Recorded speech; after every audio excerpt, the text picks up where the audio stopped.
Will, I'm breaking orthodoxy here. Wait, what? I'm going to read an email before the emails.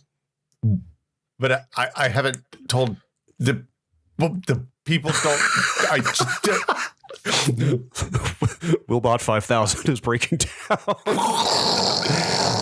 His robotic head has split open. TechPod at content.town, go. Jeez, man. I'm sorry. I know it's early in the morning, but wow. This email was, it's just, our life has been changed. Like, we hope to dispense tech advice to people to help them with their problems. But now one among the people has helped us with one of our problems. This is changing a workflow that has existed since time immemorial, since 2003. Josh from St.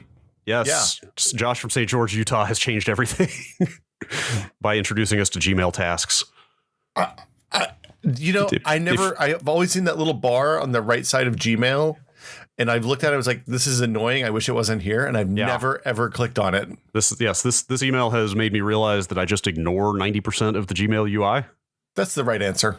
I have no idea what any of it does. Also, we'll get to it. I'm looking at the Gmail window here, and it's surrounded on all sides by UI. There are literally icon bars and lists of things around every edge of this email now.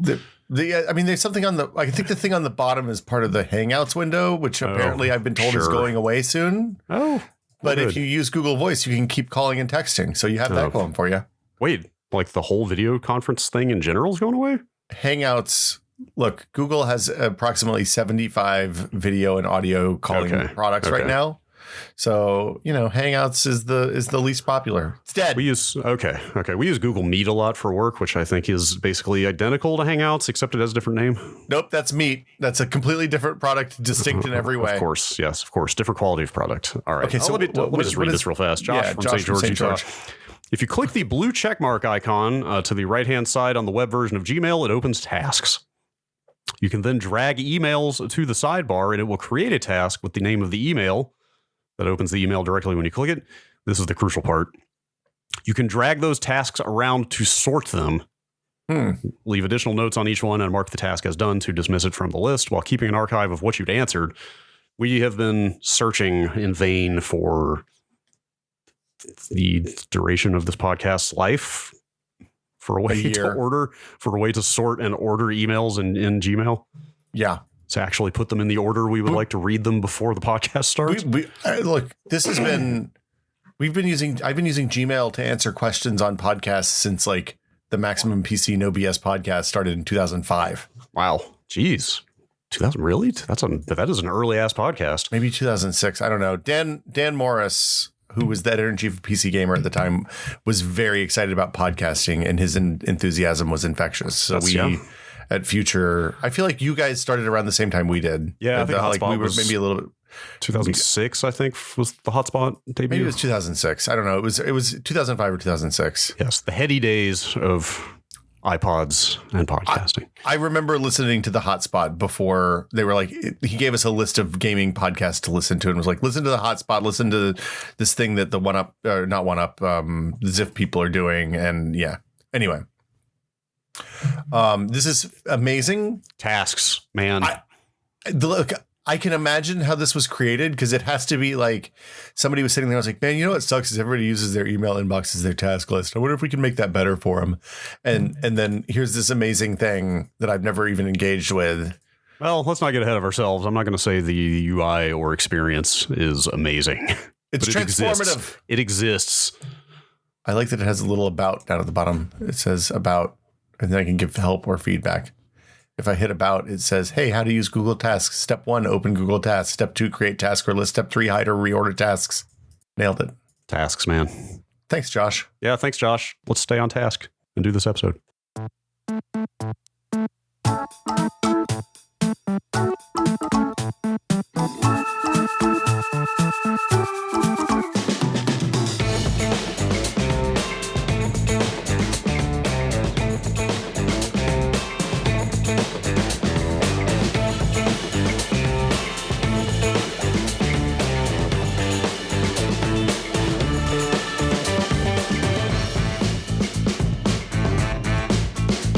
Welcome to Brad and Will Made a Tech Pod. I'm Will. I'm Brad. Hello. Hi. Hello. Hi. Hello. Hi. What's up? Hi. Still got the antlers. I see. 'Tis the season, man. Man, I think I've missed my window. Antlers. I've missed my window. I'm afraid Well, it is 9 days till Christmas. Look, I'm gonna go. There's new windows opening up all all the time. We talked about this last week. You got your New Year's antlers. You got your MLK Day antlers. Oh boy. You got your Valentine's Day. You can get some of those heart bobbers. Everybody loves a heart bobber. Yeah, think about it. I think you're really opening a can of antlers here that I don't think we're ready to address. Look, you just need to get a bunch of zip ties and a bunch of shit that you can hang off your head. And people come into my Twitch channel and they're like, "Oh, I love your antlers." I mean, that happened once about 3 years ago. But people like a little bit of holiday flair, it turns out. My mini Christmas tree has been kind of a hit on some streams lately. Yeah.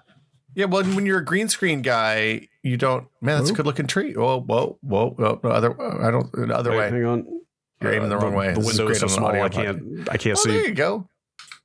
Ah, the lights turned on. That really plays on an audio only show. But I've got a little remote control for my Christmas tree. Brad pressed a button. It would have been cooler if you waved your hand and had the remote in the other hand, so it looked like you were using the force. But here we are. I like a little wrist snap. It's like doink.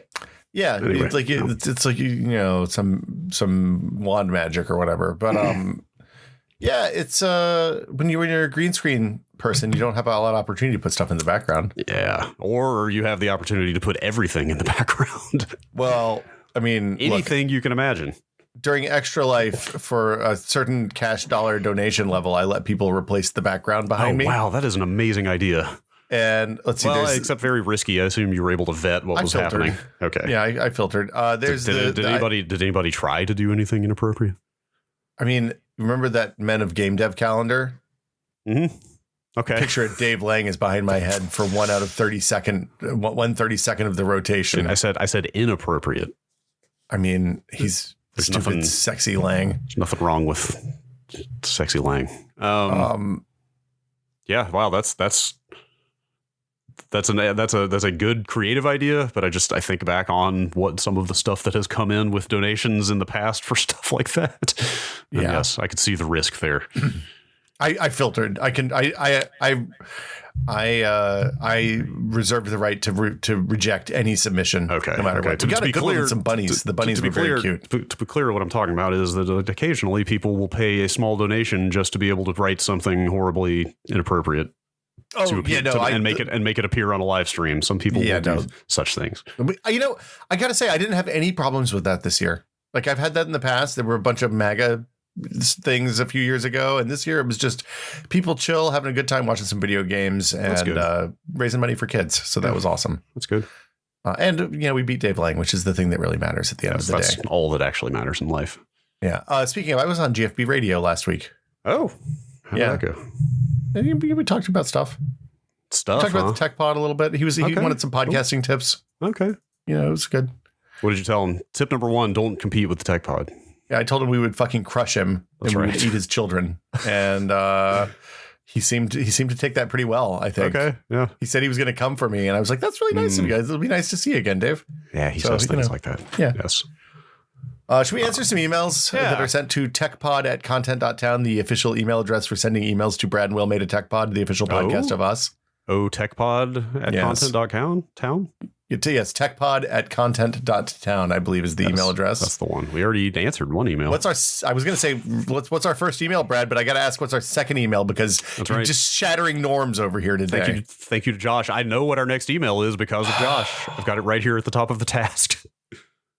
No, I don't actually. This is like a business playlist. It's like you can playlist your biz. Hang on, I gotta close the loop on this new workflow. Give me a second. Okay, so emails in Gmail the easy way. There's a little blue check mark next to it. Mark complete. Is that going to remove it from the task?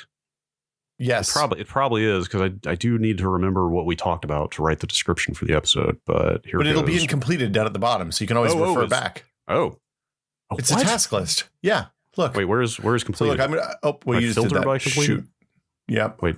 So did you just scroll down to the bottom where it says completed, and you see marked out sorting emails in Gmail the easy way. Oh wow, it's got strike through font and everything. It's amazing. This is. I told you, this is a life changing. Josh has altered our lives for the better. I love when things are different. Okay. I'm going to put an asterisk on that one and move on. I like good different. You know, it's good different. Absolutely. It's implicit. I like when things change for the better. That's what I was trying to say. Yeah, that's a good thing. All right. Up and to the right. First email says, anonymous, please. How do I know when to trust when I Google a science or tech question? For example, I Googled, is fasting healthy for you recently? I get various sites with different opinions, citing different studies from different universities, and I have no idea how to navigate these results. This is in addition to different people in my life giving me different answers as well. This happens to me often these days when I look something up that I'm curious about. This also happened when I Googled about batteries earlier this year, but your episode of this podcast helped me a lot there. But in general, how do I know what sources are reputable? How can I tell if a study is legit? Is Google simply the wrong way to get scientific answers? Do some questions simply not have answers yet, and I have to live with that? There's always an answer. Well, yeah, but are we going to discover it in our lifetime? I don't know. Well, okay, so there's a lot going on. This is a lot in this question. Yes. Don't get medical advice from Google. At all? Generally speaking, I would say. When I thought I was having a stroke last month, I Googled what are stroke symptoms, and it was like, hey, if any of these 4 things are happening, go to the ER. Yeah, I thought that was actionable and good, right? I used to say trust those card pop-ups where Google extracts something from like the number 1 search result and puts it just on the search results page. Those have to be algorithmic though, right? Well, so for a long time the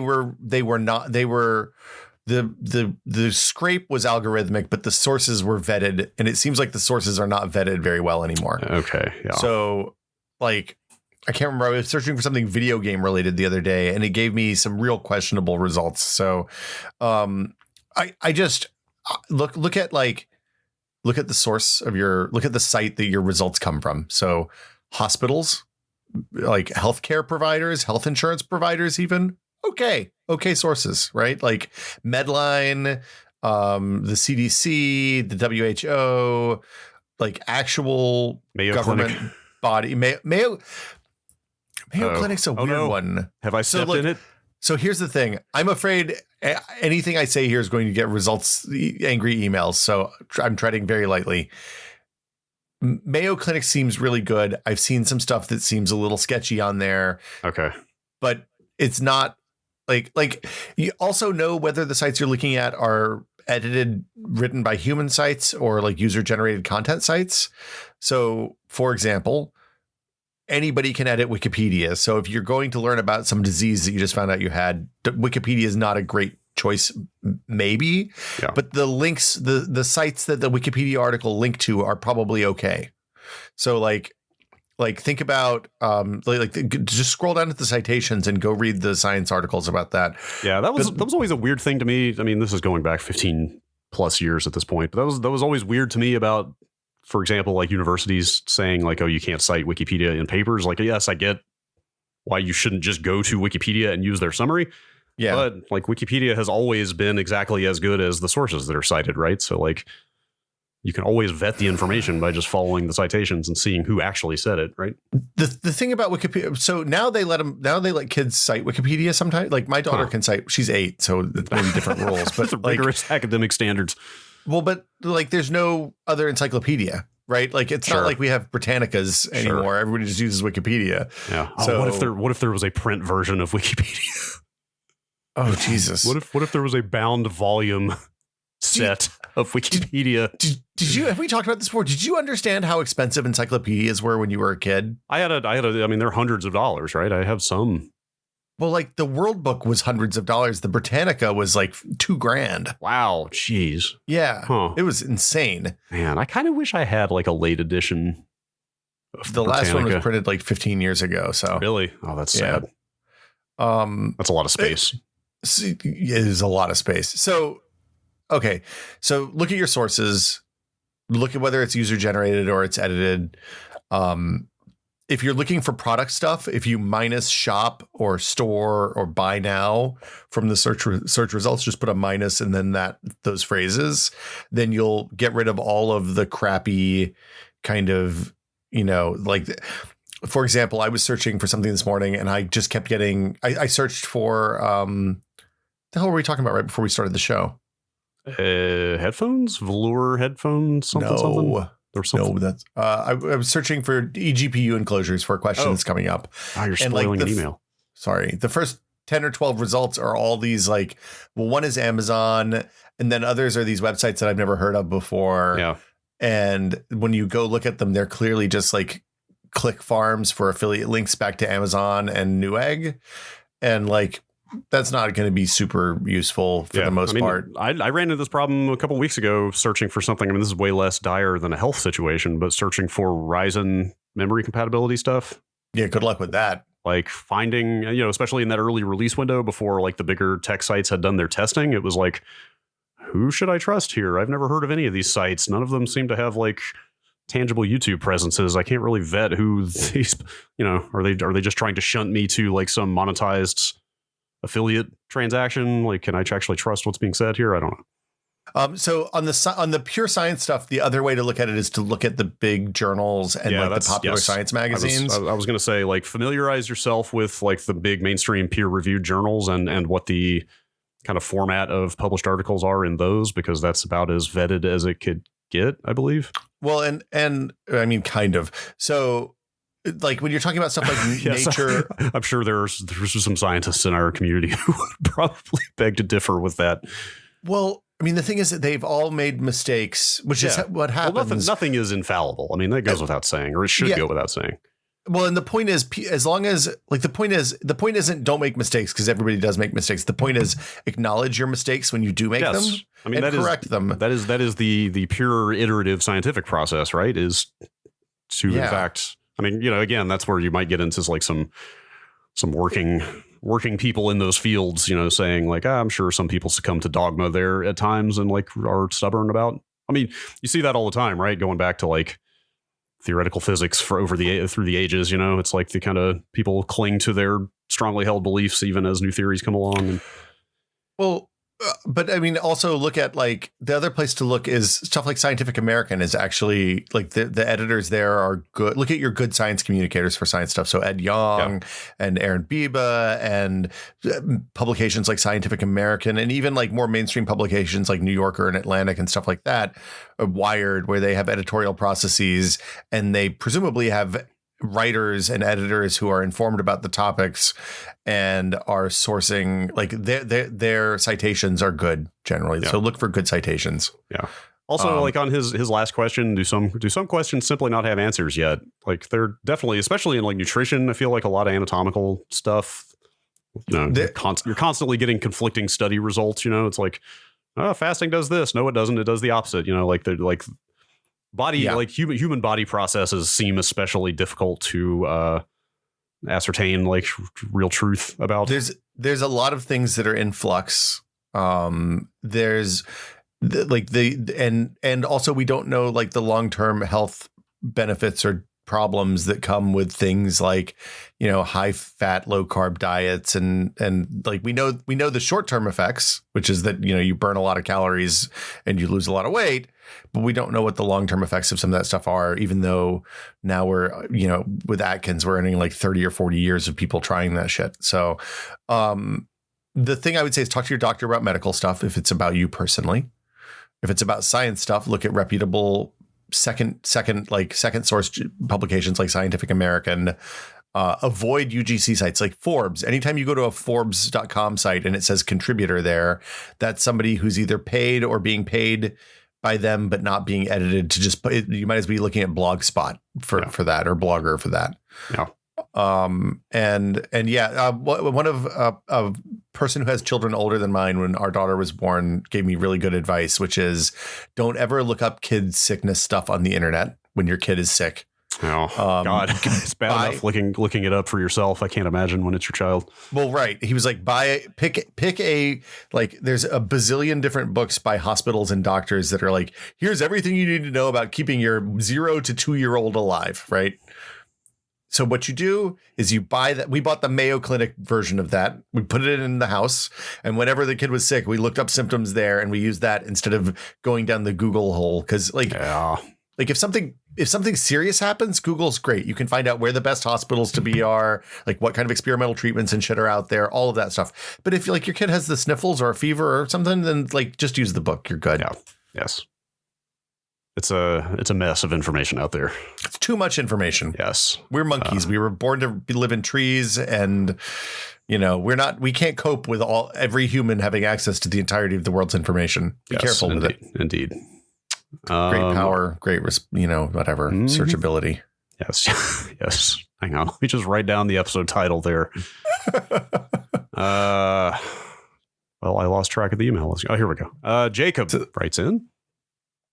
Wondering if y'all could wax philosophical about the similarities and differences between digital app stores on gaming consoles versus the Apple App Store issues that are angering regulatory bodies and the Tim Sweeneys of the world. Is it the relative level of ubiquity of the iPhone that makes the closed nature more problematic?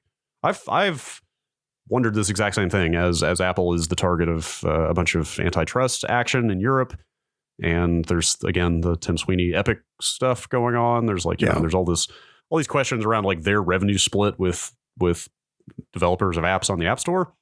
Mm-hmm. When exactly, as Jacob points out, like that revenue split is pretty standard across Xbox Live and the PlayStation Store and Steam and like all of these other like gaming stores and similar, software platforms are kind of identical, and nobody is like out there banging the drum about regulating them or. So how many Xbox Ones exist in the world? Xbox Ones? Yeah. Several 100 million? Dozen million. They may have gotten to 100 million worldwide. I don't know. How many iPhones exist? Yeah. I mean, is that really what it is? Is it just a scale problem? Smartphones are general purpose computing devices. And for many people, they're their only computer. Right? Okay. Like they're their primary computer. So it's a basic necessity versus luxury item kind of thing. Yeah. And consoles are luxury items. Yes, for sure. Yes. Nobody is going to like fail to get a job or like not be able to get a doctor's appointment or something like that or not able to pay their power because they don't have an Xbox or a PS5, right? Yeah, that's exactly it. Yeah, that makes sense. I mean, I think you can argue that those are closed markets and closed platforms, and that thus they should be regulated more than they are, which I don't necessarily disagree with. But I think like the Apple versus Tim Sweeney, and now Facebook has entered that fray, seemingly on the side of Tim. So we have. Oh, I missed that. It just started happening. I think it just happened yesterday. But basically, they're saying, look, Apple's anti-competitive in a bunch of really important ways that fuck over our ad revenue because Apple. Apple flipped the switch on like disabling cross-app and cross-browser tracking stuff on iOS. It's the default now instead of an opt-in. Oh, interesting. Okay. So that is impacting Facebook's business, presumably. It's just interesting for Facebook to be out there saying things like that, given recent goings on in our government with respect to Facebook. Look, there's a whole other like the what is it? The Bamas? No, Google Fangs. Fang. Yeah, Facebook, the Fangs, Apple, Amazon. Shit's about to get weird. Netflix, Google. I've been rereading Neuromancer, and it feels like we're entering the age of corporate warfare. Like, really. Wait, it's not good. Are they literally going to start hiring standing armies? Look, I think is there going to be an Apple militia? I hope that. I can't imagine anything grimmer than an Apple. Like every time you buy a new iPhone, they come out and they clap for you. Ugh. Remember when the term PMC started sounding quaint for a while? It was some funny 2008 Metal Gear Solid stuff, but we might have to dust that one off. God, what if Kojima was right about all of it? I don't want to entertain that possibility. He's been right about enough so far. Yeah. Okay. Alice in Los Angeles. Do you have any stubborn habits that you realize aren't practical, but you continue doing anyway? I have two. If I mistype something into Google, I will correct it and research, even though Google knows what I wanted and is showing me the correct results already. I get it.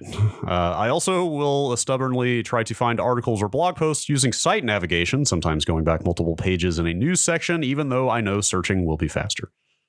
I am 100% with you on that first. Specifically the Google thing where if you misspell something and it's like, did you mean this? We're showing you that anyway. But they give you an opportunity to click on the proper term. Yeah. You know what I'm talking about? I understand. I will always click on that link to the corrected search term, even though they are showing me the exact same search results. Huh. It's dumb. So I just stopped biting my fingernails after 45 years. Okay. Wow. I did not know you were a nibbler. I love it. I just can't get enough. Whenever I get, it turns out when I get in the car, I bite my fingernails when I'm bored driving. Huh. And while you're driving. I mean, you only need one hand to drive. That's true. So I was always a one hand driver as well. Yeah. So I was kind of a one thumb driver a lot of the time. I would just lick the fingers and put them on the wheel. I'm just kind of hanging the thumb on the bottom to keep the wheel steady. Oof. I mean, on a straightaway is what I mean. Yeah. If your tire blows when you got just one thumb on there, that wheel's going to get wrenched around. You're going to go off and that drive off a cliff, Brad. That could be a problem, but I also haven't driven in 10 plus years. So what weird habits do I mean, I don't know that so I used to keep my desktop really organized. And then a few years ago, I just declared desktop bankruptcy and hit all the icons. Yeah. And now let's see. I'll tell you how many items. This is the shame. 443 items on my desktop. Holy shit, man. I mean, there's only about 125 folders, so that's good. I probably need to clean this up. That's horrendous. I mean, I'm with you. I've got, I don't know, a few dozen. Let's see here. Would you just alt enter those things? No, it's on the status bar on the bottom in your file explorer. Oh, right. Of course. Yeah, that would be faster. Most of them are shortcuts to Steam games, it looks like. Oh, what? I hate desktop shortcuts to applications. That's what the start menu is for. I agree. Steam. 56 items for me. I have every episode of the Tech Pod on my desktop, apparently. What? Just my track, the Audacity file. What? Oh my God. Okay, well, now there's an email after this we have to move on to after this about being organized. But I religiously delete the Audacity project every week after everything's more responsible. After everything's put together, I 7-zip up the smallest possible project that could recreate the episode if need be and throw that on my NAS and then delete everything else associated to it. Yeah, I just deleted 78 Steam shortcuts, so I got that going for me. That's probably a good thing to do. I've got catch-all folders on the right for I've got one for URL shortcuts and one for media, one for Audacity project. You know what I mean? But things still tend to. If you need libcrypto-1_1-x64.dll, I can hook you up. I think I can source my DLLs on my own. Thank you. Okay. I got a DX diag here. Speaking of, geez, man, that's a blast from the past. Speaking of bad habits, probably 20 years ago, I developed the nervous tick of absentmindedly right-clicking the desktop and clicking refresh over and over. Oh, no. Do you know what I'm talking about? Yeah. Have you done that? I don't know how that probably started around I want to say around maybe Windows 2000 or maybe early XP. There was something wrong. Well, there was always something wrong with the desktop, right? Yeah. There was that. Your active widgets were not working right. Your ActiveX components were broken. That whole period from Windows 98 on with the active desktop stuff, there was always something broken with the desktop. But I assume at some point there was something wrong that clicking refresh in the right click menu fixed. Huh. And I just got in the habit of doing that without thinking about it. And now if I'm just sitting around like at work, if somebody came by my desk and was chatting, I would just sit there right clicking and clicking refresh over and over and over without thinking about it because it's just a thing to do. In my first job after college, I was sitting there on a dual 133 Pentium server one day, upgrading Windows NT 351 or updating it. And my boss, who was an old, he'd been doing this for a long time. He was like, man, you're just generating all sorts of extra interrupts doing that. You're just making it take longer with all these interrupts. So I was like, it's doing 133 million operations a second times 2. We're probably okay. But I didn't say that. Yeah. I mean, there was a time when he was probably right. I mean, quantitatively, he's not wrong. Yeah, no. Whether the amount of extra nanoseconds is meaningful to you as a human being is another question. Yeah, I feel like I don't have a whole lot of. I mean, I think I eat at my desk. That's a gross habit. Oh yeah, I get crumbs everywhere. I have, as I feel rooted to this desk in the work from home situation, I definitely eat way too many meals in front of the computer. Yeah, I used to not, but now I do. Because I just like spend fucking 12 hours a day at this desk now. Yeah, I love this room. This is my favorite room in the house. Yeah, it's all duted up. Damn well better be. All right, let's read this next email. It kind of dovetails with that last one. Brian from Boston. Between your day jobs, the tech pod, streaming, and other hobbies and projects of yours, and being a parent on Will's part, I imagine it could feel like your time gets spread a bit thin, or you can feel scattered if you don't stay on top of things. So I was wondering what methods or tools you have for staying organized. I encounter this feeling often. I'm a mechanical engineer by day and have a number of musical projects I work on in my spare time. Damn, let's talk about cognitive load. That's a lot. Along with other secondary hobbies. I've tried making to-do lists, but they only get me so far. So I was wondering what methods you guys utilize for organization. I have a big, long to-do list. Like a physical, written, like handwritten one? There's two. There's one. So a few years ago, I made a magnet board for the fridge that is also like it's like veneer on metal, so the magnets stick to it, and then I put whiteboard paint on the veneer so that you can write on it. Ooh. But I have a bunch of magnets that are like the common recurring stuff, like Girl Scout meetings and soccer and stuff like that. Wow. And then you can also write in one-off things. Man, that's not bad. But that's for the shared family one. So that's like kid stuff, doctor stuff, like things we have to go with multiple people. For my personal stuff, I have meetings on calendars, and then I have a big long list of all the to-dos. Because I used to maintain so I do Foo stuff, I do Twitch streaming stuff, I do Tech Pod stuff, and then I'm dad.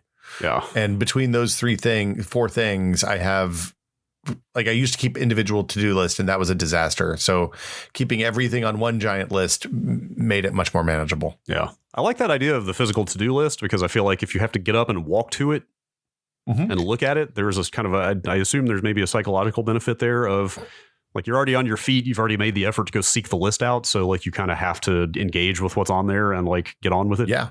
Well, and it's stuck on the front of the fridge too. So like I can't miss it during the day. Yeah. And it's just a habit to when I'm there, look at the thing that's written there for the next couple of days. That sounds good. Because I was going to contrast that with I use the reminders on the iPhone. Yeah. Fairly often. But I find them very easy to ignore, especially recurring ones. I'd like if it's like, hey, take your medication every morning or whatever, like stuff like that. Yeah. It's just like I completely just gloss over it. I don't even pay attention to it anymore. So like I feel like mobile device notifications are not the best way to keep up with things. I also find, I don't know about you, like I'm juggling so many more notifications for people sending me messages across half a dozen different chat services these days. Like anything that's not that, and even a lot of those get so buried at this point that like I don't want to get into it too much, but a family member went to the ER a couple of weekends ago, and I didn't see it because there were so many other messages that buried the notification that I didn't know about it until the next day. And everything turned out fine, thankfully. But well, that's good. Like pruning notifications helps, but yeah, like one of the things I used to like at the end of the day, I would look at my emails and then I'd make meetings and stuff for things I didn't get invites to, and that's just not tenable anymore. Yeah. So like honestly, this is the thing I use the Google Nest Hub, the voice thing for more than anything else. Cause I can say, hey, make an appointment for 11 o'clock on Friday morning and with Brad, and it will make a thing called with Brad for 11 o'clock on Friday morning. You could probably infer the rest. Yeah, well, it's like it just needs to be there so I don't forget that I have the fucking I can go through and find the meeting in my email or DMs or whatever. Yeah. But it's maddening, especially the Twitch stuff. Anytime somebody wants to pay me something to do something on Twitch, like not this is a good problem to have, but it's like some stuff comes in on Discord DMs, some stuff comes in on Twitter DMs, some stuff comes on an email. Like there's 15 different places that I can get. So I've gotten solicitations for sponsored stuff on Twitch DMs, which is just fucking weird. Why would you send a Twitch DM? Who reads Twitch DMs? I don't even remember that I have a friends list on there. Yeah. Yeah, I find two things. There's in my head, there's a distinction between the like perfectly organized system of organization and the reality, which is like the idealized version is you have one calendar, you have one messaging service, you have one set of reminders, you have one of everything, right? Yeah. But in reality, it's like I've got 3 different calendars. Like we are on Outlook and Google email inboxes at work right now because we're transitioning to another company. Jesus. Like reminders all over the place, like messages from like I said, 6 different services. You know what I mean? It's just like, yeah. And the other thing I was gonna say is like, the more formalized you make your system of organization, the more work it is, to the point that it could easily just become another job.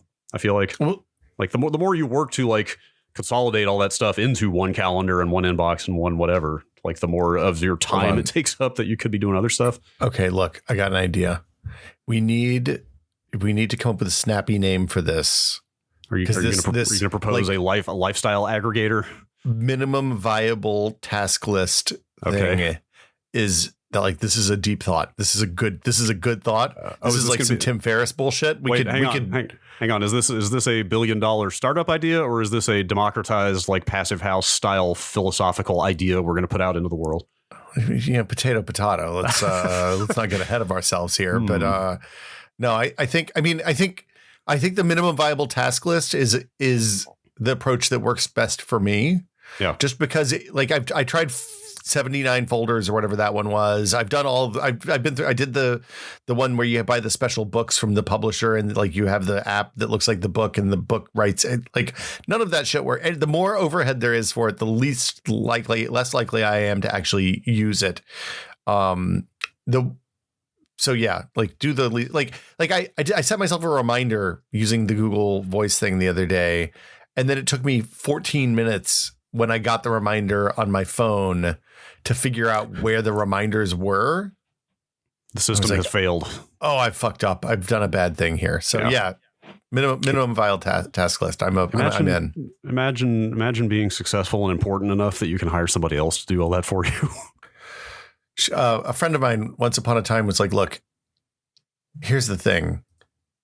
You can do a limited number of things. Your time is valuable. Pay someone to do the things that somebody else can do. I was like, that's great, but you have to have money to pay them. Yes. Well, that is where it all breaks down. That is the rub. Yeah. Unless somebody wants to organize my life for me out of the goodness of their heart. No. You can't pay people exposure for that kind of work. I'm joking. Brad. It was a joke. Being flippant. All right, from minimum viable task lists to Christina's question. Minimum setup for live streaming on Twitch or YouTube as an artist or as a gamer? I'm sorry. As an artist and as a gamer. I'm sorry.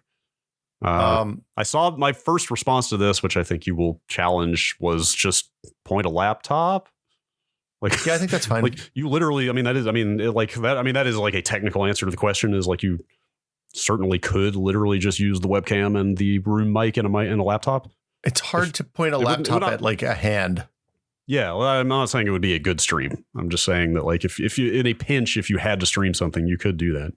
Well, so I think I have some thoughts about this. I think one of the things that I learned that I didn't appreciate before we started tested 10 years ago is how important audio is. Yes. Like it turns out the video can be full potato quality if you have a good microphone. Vinny was saying that he was like offering that as a maxim of production to me recently, was that I forget exactly how he phrased it, but like people will forgive bad video way before they will forgive bad audio. Like, yeah, well, the thing is, if you have to pick one, audio is the one you have to get right. Yeah, think about YouTube in like pre-HD YouTube when it was like full potato quality video and like literally everybody else on the planet was doing better quality video, and they were like, look, we're just doing volume with garbage video and nobody cares, it's fine. I think buy a decent and just to be clear, a decent mic, we're talking about like $40 or $50 if you're watching for sales. Like Blue Snowballs don't last very long, but they'll get you started and see if there's a business. Like if you think that you're going to be making money on Twitch, then a Blue Snowball or a Blue Yeti for $100 will get you go. I mean, you're using a Yeti right now. They're fine mics. It's fine. I've had it for I think 5 years ish now. So like the mic, it's held up pretty well. The USB comes out of the way the jack comes out of the Snowball is bad compared to the Yeti in my experience. Okay. I was also, since she mentioned being a gamer, I was going to say like a decent gaming headset is not the worst. You know, like something like I've been using Astro A40s for a very long time. Like, you know, with the little integrated mic, that just bends around to your mouth from the headset. Like that is an option. Like those mics are not terrible. Like it's better than using the webcam mic for sure. Absolutely. I play games with 3 people who are using gamer headsets. Yeah. And the mics on those are good to very good. They're not broadcast quality, but they're fine for a Twitch stream. And the one advantage of having a headset mic versus a stationary mic, especially as she says, as an artist, like if you've got a project that you need to move around a little bit and you can't just be rooted to a mic that's stationary on a desk, like that'll help you be a little more mobile around what you're working on. Well, that's why I use a headset mic for streams, is because then I can move my head and I don't worry about losing the sweet spot on the microphone. Yeah. And then for camera, I use bongo ties, and like you can get they're called like gooseneck tablet holders or gooseneck tripods. And it's basically just a tripod with a clamp on one end that you can clamp onto your table, and a big bendy stiff, like in one of those, it's got like 2 wires inside a plastic tube, and you can orient it however you want, and it'll stay more or less in that position. And you can like zip tie or rubber band webcam to that, and then aim your webcam at your work surface when you're like, I use it for doing like Lego and building, like doing soldering and stuff for streams for that. But you could also use it easily for showing your hands when you're drawing or sculpting or whatever. Yeah. The good news is I don't think there have ever been more and more inexpensive options out there for mic and video stuff for live streaming. Oh, yeah, no. And I completely forgot. Like there's also that there's that thing Elgato bought. It's called, I use it sometimes, the camera thing. Epic Cam Pro. So Epic Cam Pro, it lets you use your phone as a USB camera. Oh, I didn't think about that. I have a free is that free? It's $8. Okay. There's hold up, let me find it's on my phone somewhere. Well, the benefit of doing this is the camera on your phone is going to be way better than the camera than like even a pretty good webcam on your computer, like your laptop or something.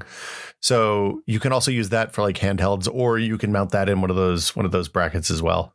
Ah, crap. The app on my phone is just called Webcam. I'm not sure what the full App Store name is. Let me see if I can find it real fast. So the Epic Cam, the thing that Elgato bought is it works over Wi-Fi if you have AC, or you can do USB. And like I've used it as a wireless remote before for Twitch streams, which is fun. I found the app I was looking for. This is weird. It's only $2. They charge for it now. It was free when I got it. Does that happen? Yeah, free apps go paid. Yeah, sometimes people go free to paid. It's a good app. It's no longer free, but it's only $2, so it's not the end of the world. It's called Instant Webcam by Phobos Lab. Okay, which is I like it that it has lab in the name. That's good. Yes, that's how you know they mean business. They have a very nice webpage if you want to go there and look at it.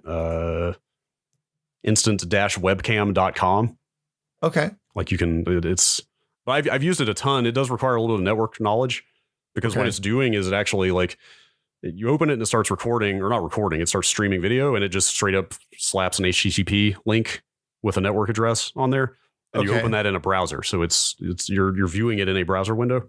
So the Epic camera, EPOC cam, you just install a OBS plugin, and then it just shows up as a source, and it's dead simple to use. That actually sounds a little more convenient. I mean, this works fine for that too, but you have to like capture a browser window manually, or actually you can open it as a browser source in OBS with that address. So that also. I was going to say that seems like the right way to do it. But it's like good, capturing browser sources can be tricky because like Chrome you can't capture. You can only capture Firefox. Yeah, it's a little messy, but it's like good quality 30 FPS video through this thing. So those are 2 good options for like a mobile camera using your phone. Yeah. All right. Let's do a couple more here. Dave from Newfoundland. That's in Canada. I know.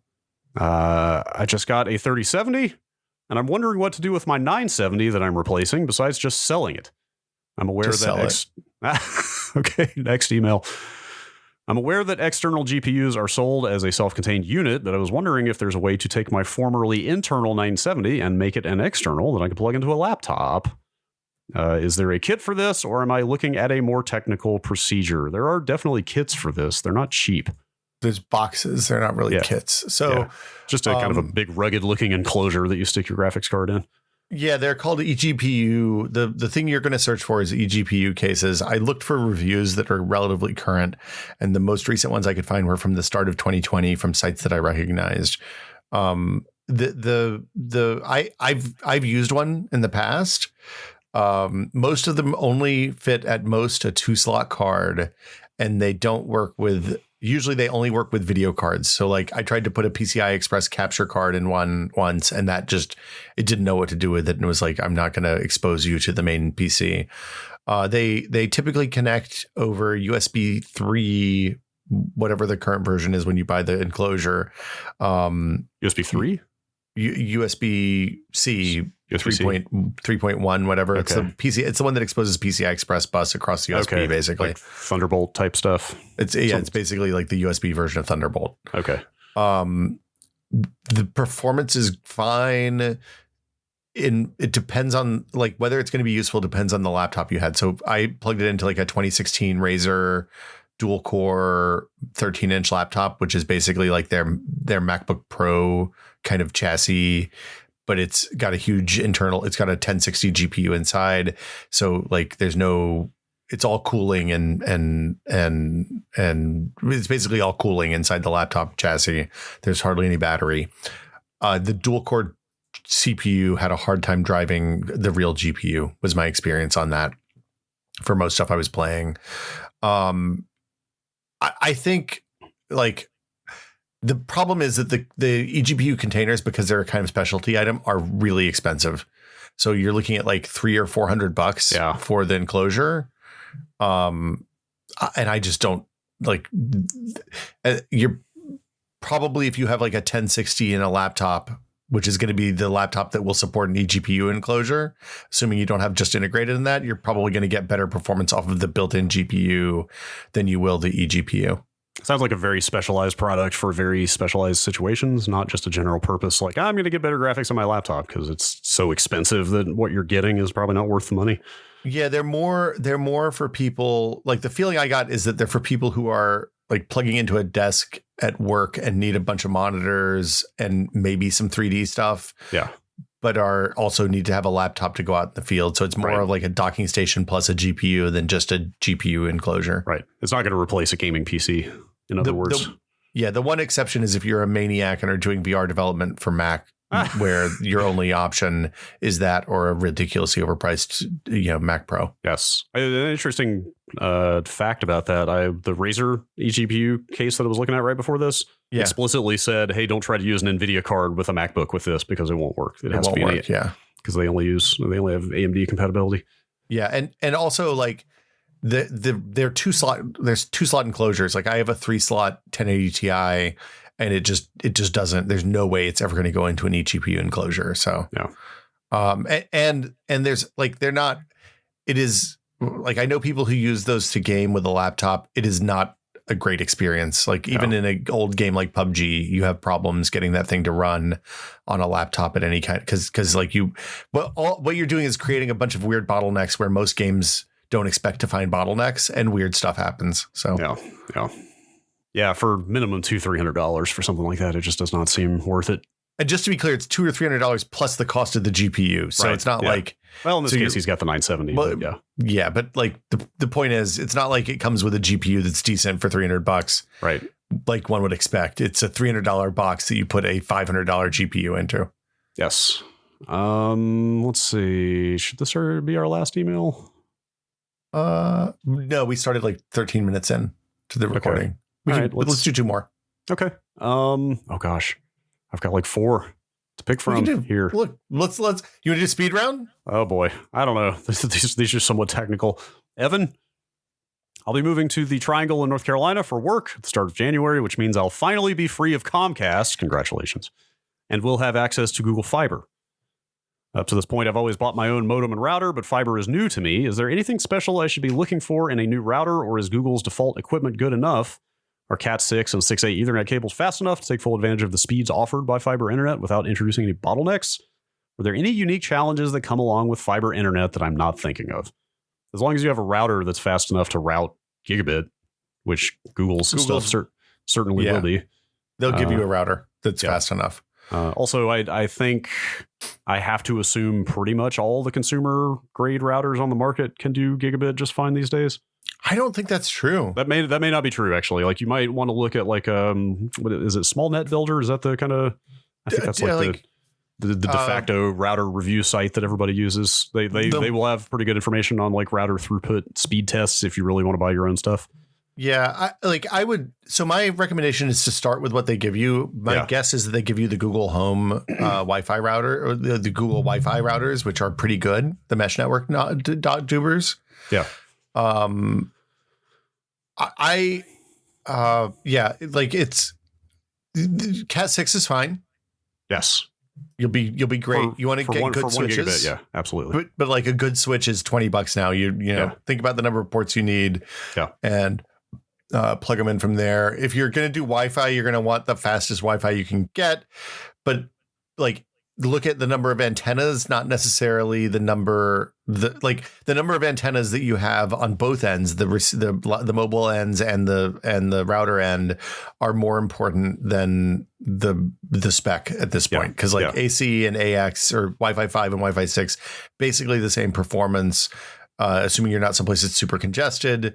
But if like a 2 antenna solution is going to be faster than a 1 antenna solution, and a 4 antenna solution is going to be faster than a 2 antenna solution for either one. So, but just to answer his basic question, there's nothing different about fiber from a copper internet setup as an end user, other than the box that you plug your Ethernet cable into to connect the router. It's on your end, it will be exactly the same. It's just very fast. Yeah, like the things that are great are the latency goes way down on stuff like like the time from when you click a page to when it opens is ridiculous. It's really gross. It's lovely. It's really good stuff. Everybody should have fast internet. Enjoy. Yeah, yes. Look, if I run for president, my platform is going to be fast internet for all. Dude, fiber for everyone. Nationwide, fiber. Make it happen. Yeah. Why stop at 1? Yeah, no. There's 10 gigabit everywhere. 10 gigabit across the country. Let's do it. Once you put the fiber in, more gigabits are free. That's my understanding of the business. Yeah, we're going to nationalize fiber. I'm sure it's quite that simple. Let's see, another quick networking question. This is from Ben. I'll summarize the beginning. He's building a new home. He's going to run Cat 6 to all his rooms. And he will have a symmetrical gigabit fiber connection. My question is this: is there a cost or ease or speed benefit to using 2 to 3 wired access points? He's talking discrete access points versus the current crop of wireless mesh networks for Wi-Fi coverage. A speed benefit was alluded to in the most recent Wirecutter review of Wi-Fi mesh network devices, but I'm having trouble finding dedicated answers. Perhaps this is more of an enterprise solution than something for the home. Or maybe the evolution of wireless mesh is an example of the Cheetoification of home networking. Kind of is, yeah. So he's basically taught, like, here's my understanding. You tell me if this is correct. I mean, a mesh network, we've covered this before. A mesh network, the discrete access points are connecting to each other, right, to extend their range. Is that correct? They can be. They'll work either way. Usually they have a wired port, and then they will also act as an access point. Yeah, the big advance on the mesh networks. So in the old days, the radios were expensive. So like if you bought one of those wireless access point extenders, it would be splitting time between connecting to clients and connecting back to the mothership. Right. With the modern mesh networks, they have multiple radios, so they can connect to one or more other nodes while also connecting to clients. Okay. They tend to congest the channels more, but it's less of a problem with Wi-Fi 5 and 6 because, AC and AX. Yeah. Because do we have a house style on Wi-Fi marketing terms versus actual spec names? Should we do spec names or I don't know. Marketing? I feel like I'm partial to 802.11, but It feels weird saying AC for the old thing and Wi-Fi 6 for the new one. Yes, I understand. Yes, that's okay. Anyway, that's what happens when consortiums try to get into branding. They shouldn't do it. Just stick to your alphanumeric product code stuff. Yeah, own your IEEE standards, dog. Yes. So it's better to wire your nodes in. The other thing that mesh networks do is they handle the naming and the channel allocation and the security stuff, so it stays in sync across all the nodes. Yeah. If you don't use a mesh system, you have to do that manually. It's not hard to do, but you need to make sure that your stuff is set up right, and you're not. I apologize in advance because I might get this wrong, but I believe you set up multiple nodes with different channels, but the same SSID and same password. Okay. So that when your devices are moving between nodes, they'll connect seamlessly to the most powerful SSID with this most powerful AP with the same settings. So that's what I was going to. Oh, I'm sorry. Go ahead. Oh, but if you don't have all of the, like, every setting has to be the same, like the channel width and all of that stuff. So if you're connecting like different, like if you're adding old routers as APs and they use different software and they call things different things, you have to be really careful to make sure that your settings actually line up, or else the handshake won't be seamless. The handoff won't be seamless. That's what I was going to ask about. Do you know? Yeah. Do you know is that noticeable anymore? Do you know? Like, it depends on the device. Okay. Because like Nintendo shit is really bad. Like if you still play games on a 3DS on the internet, which I probably nobody does anymore, don't but walk around you the have house. to manually switch over if it doesn't, if you do it wrong. Okay. Yeah, I guess we got into that a little bit last week with the 5G stuff, where we use the example of playing a YouTube video, like they buffer enough that like even if there is a few seconds of downtime as you hand off to the other node, like the video is probably not going to be interrupted. Well, but if you're on like a video call or something like that where you can't buffer 3 seconds, then your call will drop or it'll pause. One thing I do wonder about with discrete access points, and maybe this is also specific to the device you're using, is when it knows to initiate the handoff. Like, is it possible that you stay on a node that you're too far away from because it still has some signal, even though it's much weaker than the one that's closer by, but it doesn't like actually trigger the handoff because it still sees something? So living in a house where this is exactly the setup I have, like in the living room, it'll connect to the AP in the garage, in the bedroom, in the bathroom, in the other side of the house, it'll connect to the AP in my office, and straight up, like, it is a problem. Like no kidding. It depends on the device. Apple devices tend to go for whatever has the highest signal strength. Apple devices are typically better at figuring out the thresholds than the other devices I use on the regular. So it sounds like they need some kind of active logic in there, like checking signal strength regularly and initiating the handoff. I assume that's handled by the OS, but I don't know. Yeah, that would make sense to me. Yeah.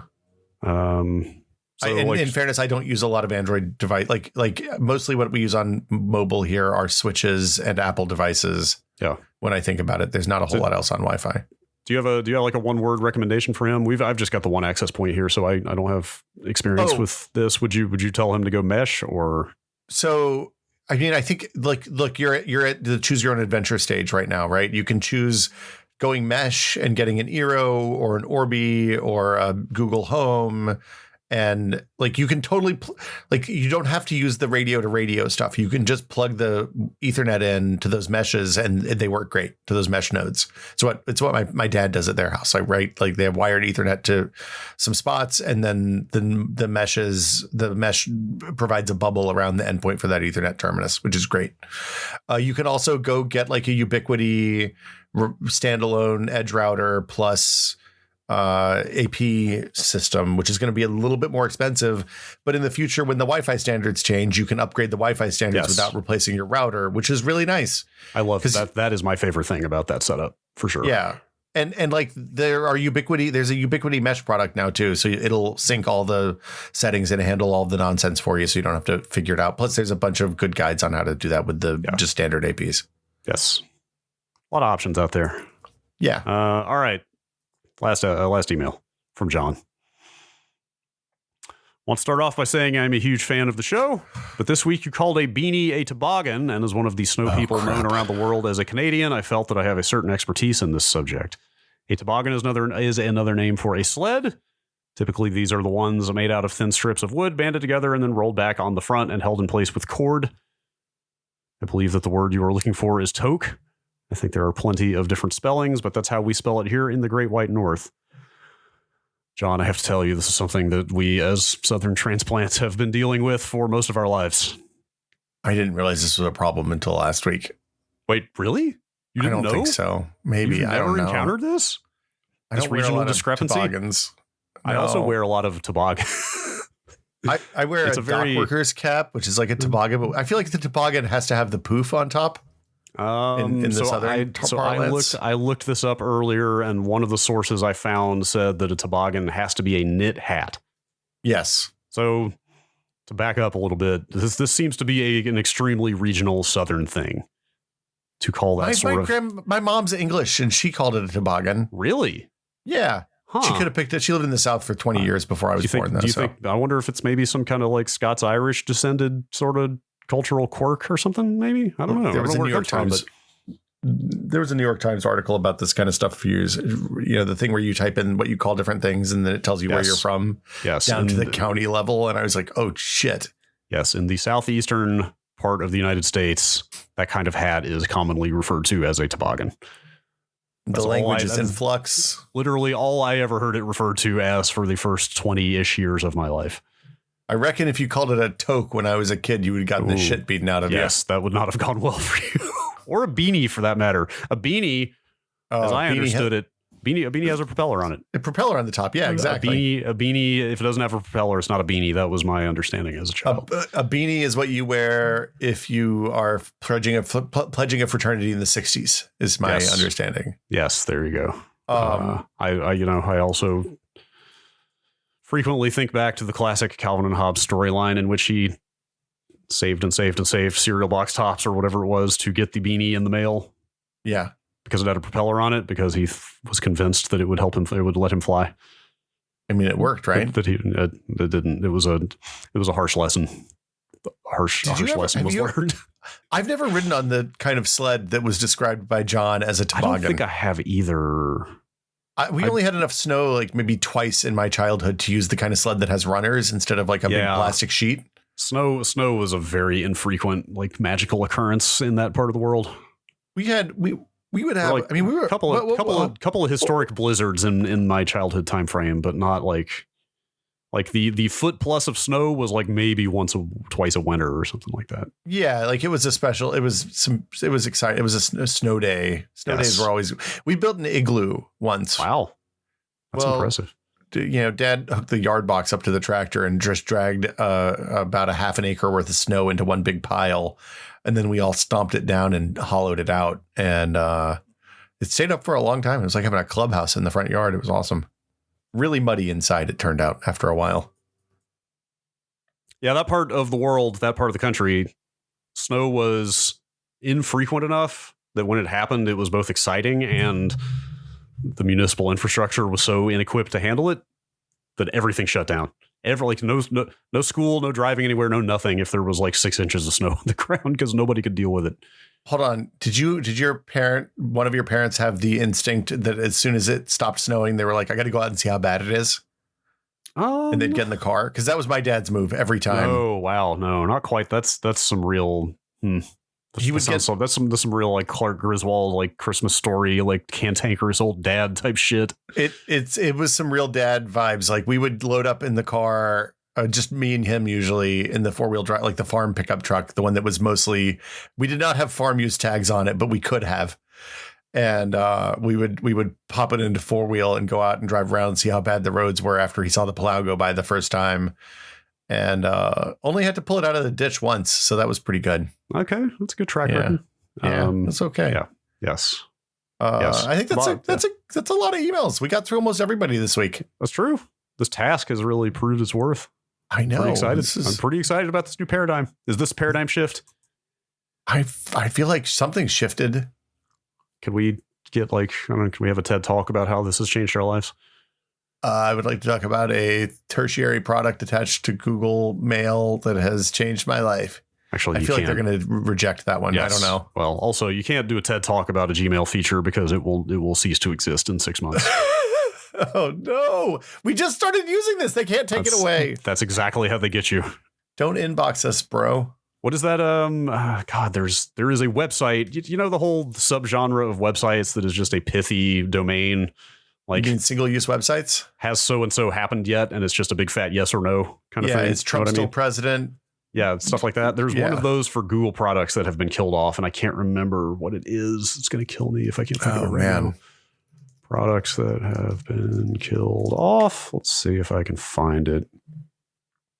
It's totally like I don't know. It's like has Google killed it yet type site or something like that. I can't remember what the name is. It's going to kill me. Somebody will send it in. Yeah, we'll get it. Yes. If you have the answer to that question or have questions you would like to have turned into answers, you can email them to techpod@content.town. We'll be back next week with another episode of the show. Oh, we got to thank Patreons. Holy crap. I'm remiss. We wouldn't be here without them. I know. Wow. I'm off this week. So as always, if you would like to contribute to the Tech Pod, you can by going to patreon.com/techpod.